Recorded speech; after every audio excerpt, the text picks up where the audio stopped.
All right, guys, and so when we take a look at Peter David's She-Hulk, it actually isn't a very big omnibus, which, for some people is a deal breaker. For me, this is about the smallest omnibus I own, except, actually, no, this would be it.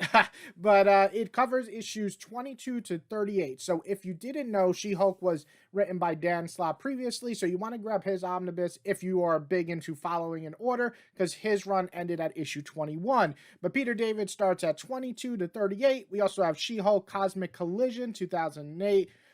Issue 1, I think it's just one issue. X Factors 33 and 34, because there is a crossover. Sensational Hulk number 12, which is the original, sorry, not the original, the John Byrne run for She-Hulk, which is in this for a reason. And then we have She-Hulk Sensational 2010 number 1. So this run is in particular a different run than I expected. So this is a little bit more emphasis on action. It actually starts off in a kind of cool way. So She-Hulk, or Jennifer, is now not a lawyer, and we find out through the various events in this run what happened. Because at the end of the previous run, she was still a lawyer, so it was a little weird to see her kind of just outed. Of course, this is during the Civil War, or right after Civil War, so it does have repercussions from that event, which is actually also really interesting. But basically, to sum it up, She-Hulk has lost her license as a lawyer. She's now on the road trying to work with a Skrull named just Jay, as they become basically like bounty hunters. And we go through many adventures with these two characters,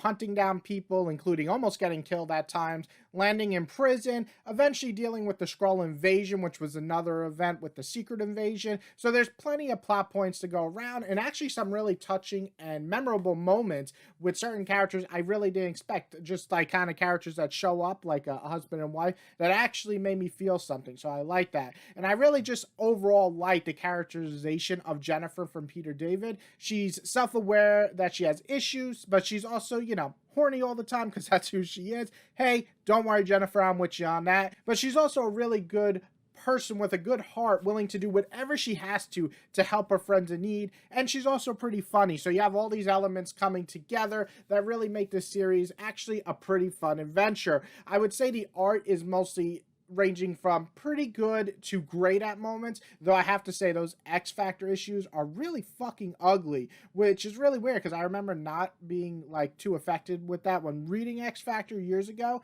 But yeah, it was just jarring, the effect of the X Factor issues, and then the She-Hulk looked totally different. But I will say that there's some really great fights in here. Everything looks good. The plot moves at a nice pace.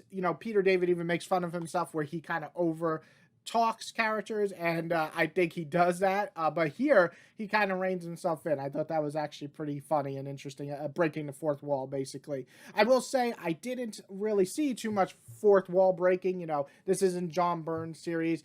It's a little bit more action heavy than Dan Slott's series, so if you're looking for kind of an in-between between humor and action, I think this series balances it pretty well. I won't say that the series blew me away in any way, but I will say that I was entertained throughout, and even the lowest point, which I think is closer to the end of the omnibus, I was still enjoying it for what it was. So my recommendation is, to sum it up, overall, if you like Peter David, at this point, you should probably have read something from Peter David. I think you're going to enjoy this series. If you don't like Peter David and his way of his dialogue and talking, then this is more of the same, just kind of reined in a little bit.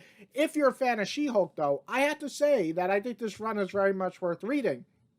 I one day want to just make a She-Hulk video of where to start reading, because I think she has a lot of great entry points. But someone asked me the other day, just to mention it, can I read this without reading any other She-Hulk? And I think you can. You can catch on pretty quick. You just basically have to know that She-Hulk was a lawyer at one point, and you also have to know what a Skrull is, because she's a big plot point to the story. Other than that, you could just jump right in. Now, is it worth the price at $75? I don't think so, because it's not that long. It took me maybe a day and a half to read this.